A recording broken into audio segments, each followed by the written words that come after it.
Eletromagnetismo na URGS é normal aparecer em uma ou duas questões. A prova do ano passado foi somente uma, então eu acredito que esse ano possa aparecer duas. A maioria das questões envolvem força, tá?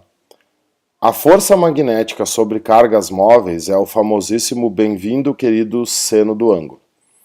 Quando tem uma fórmula com ângulo, tem que cuidar que o ângulo tem que ser entre as grandezas vetoriais que estão na fórmula. Então aqui o campo é vetorial e a velocidade é vetorial. Então esse ângulo alfa tem que ser entre B e V. Importante ressaltar aqui também que força, campo e velocidade são vetores ortogonais, pela regra da mão direita. Se a força magnética estiver, por exemplo, no eixo Y, né, a velocidade vai estar no eixo X e o campo vai estar no eixo Z. Quer dizer, o campo vai estar entrando ou o campo vai estar saindo, dependendo se a carga for positiva ou se a carga for negativa. Depois eu vou revisar a regra da mão direita, tá? Mas é importante entender que eles são ortogonais, né? Um vai estar no X, o outro vai estar no Y e o outro vai estar no Z. Então, se esse vetor for força, esse vetor vai ser a velocidade, esse vetor vai ser o campo. Às vezes eles perguntam também para você calcular a força magnética máxima que uma carga pode sofrer. Aí é só pensar no ângulo, qual é que é o seno máximo. O seno de 90, quando é que vale o seno de 90? 1. Então a força magnética vai ser máxima quando o ângulo entre o campo e a velocidade for um ângulo de 90 graus. Ok? A força magnética sobre fios condutores é π vezes o seno do ângulo. Então o ângulo aqui vai ser entre o campo e o fio. Na realidade vai ser entre o campo e a corrente que percorre o fio. Aqui nós teremos as grandezas vetoriais envolvidas. Cuidado com as unidades, tá? Aqui eu não falei antes, a velocidade sempre tem que estar em metros por segundo, não me bota quilômetros por hora. A carga sempre em coulombs, normalmente ela vai vir em microcoulomb ou milicoulomb. Aqui a corrente vai estar em amperes. L é o comprimento do fio medido em metros. O campo magnético medido em Tesla, na sua unidade original. A força magnética vai estar em newtons. Cuida com o caso especial do ângulo de 90, tá? Quando o ângulo for 90, a carga entra em MCU. Então esse caso aqui é o ângulo de 90. Quando o ângulo for 90 graus, a carga vai entrar em movimento circular uniforme, em MCU. E aí é possível você calcular o raio da curva que ela vai fazer, usando o famoso Rashid Mivion-Kibbe. Massa vezes velocidade dividido por carga vezes campo. Normal cair em questões aqui analisando as proporções, tá? O raio é diretamente proporcional à massa, é diretamente proporcional à velocidade. O raio é inversamente proporcional à carga e inversamente proporcional ao campo. Assim como é possível calcular o raio, tu também consegue calcular o período, isto é, o tempo para dar uma volta. E aí a gente usa aqui o Rashid Mivion-Kibbe e aqui tem duas pimentas no meu Kibbe. O interessante do período é que não te esquece que o período vai ser medido em segundos, né? Ele é uma medida de tempo. O interessante é que no magnetismo o período não depende da velocidade, tá? Eles gostam de insistir nisso. Se tu aumentar ou tu diminuir a velocidade com que a carga está andando dentro do campo, o tempo para dar uma volta vai ser o mesmo. Porque alterando a velocidade, tu altera o raio. E aí, alterando o raio, uma coisa compensa a outra e o tempo é o mesmo. Olha para a fórmula. Tem duas pimentas no meu Kibbe. O período depende da massa, depende da carga e depende do campo. Massa e período diretamente proporcional, carga e campo inversamente proporcional. O 2π é uma constante, então não vai mudar nada. Agora vamos fazer uma pequena revisão da regra da mão direita. Deixa eu limpar ali. Então olha só. Aqui nós temos um nêutron ou um fóton de um raio gama. O que acontece com o nêutron ou com o gama? Eles não têm carga. Como a fórmula é força magnética igual a bem-vindo, querido seno, para que a força magnética exista é necessário que tenha carga. Se a carga vale zero, a força magnética vale zero. Então, nesse desenho a gente tem um campo magnético entrando no plano do papel, X representa entrando. Quando esse nêutron for atirado aqui para dentro com essa velocidade V, ele vai atravessar o campo como se o campo não existisse, tá vendo? Ele não sofre desvio, porque ele não tem carga. Se você tiver um próton ou uma partícula alfa, aqui já remetendo à radioatividade, o que vai mudar?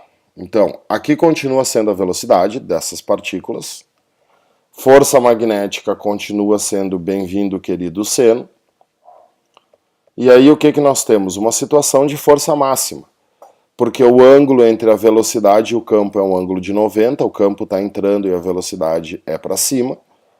Nós temos velocidade, temos carga, temos o ângulo máximo, a força vai ser máxima. E aí, regra da mão direita. Eu não vou ligar o vídeo aqui para mostrar, tá? Afinal de contas, isso aqui é uma pré-prova, mas te lembra. O campo está entrando, então os teus dedos vão ficar entrando na tela. A velocidade é o dedão, então o teu dedão vai ficar para cima. Vai ficar na direção do teto, aí da sala onde tu tá. Como o próton ou a partícula alfa tem cargas positivas, eles vão sofrer um desvio na direção da palma da mão, regra do tapa. Então, na sequência, esse próton ou essa partícula alfa vão ser desviados para a esquerda porque estão na direção da palma da mão. Não te esquece que uma partícula alfa é um núcleo de hélio, já aproveitando, né?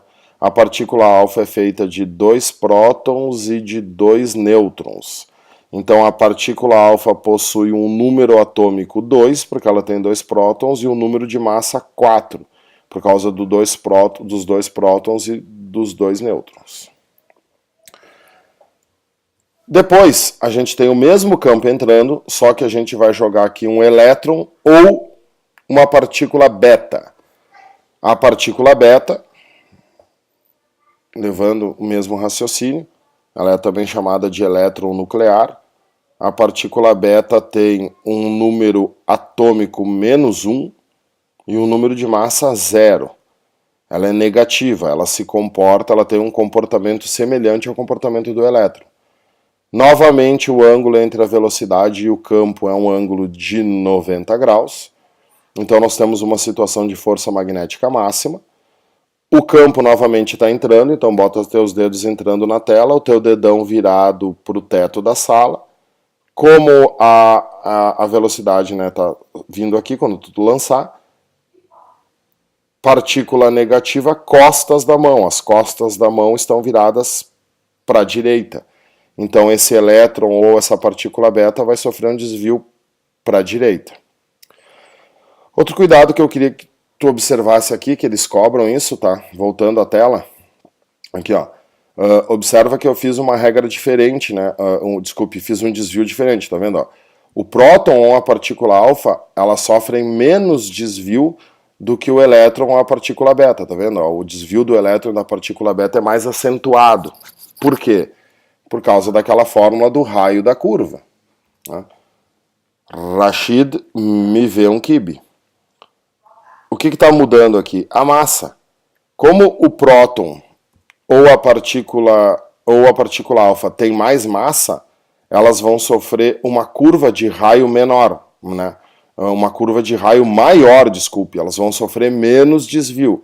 Como elas têm mais massa, a curva que elas vão fazer vai ser uma curva de mais raio. Quando o raio é grande, a gente diz que o desvio foi pequeno. O que acontece aqui com o elétron ou com o beta? Eles têm pouca massa. Como eles têm pouca massa, o raio vai ser pequeno. Então, quando o raio é pequeno, a gente diz que o desvio é grande, o desvio é muito acentuado. Bom, uma outra parte do eletromagnetismo que aparece com frequência é a indução eletromagnética. O que tem que ter cuidado na indução? Bom, aqui a gente tem um campo, esse campo está entrando no plano de novo, e aqui a gente tem um circuito fechado, uma espira, essa espira aqui é uma espira retangular. Se essa espira for colocada entrando e saindo dentro do campo, né, se ela entrar e sair, nós teremos uma coisa chamada variação do fluxo magnético. Fluxo magnético é o campo vezes a área do circuito fechado vezes o cosseno do ângulo. A unidade desse fluxo é Weber.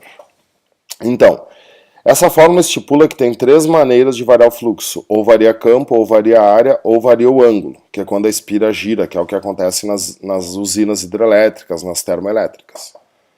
Aqui nós não temos variação de campo, esse campo é um campo uniforme, então o que a gente está tendo aqui? Uma variação na área da espira. Quando a espira entra, a área aumenta. Quando a espira sai, a área diminui.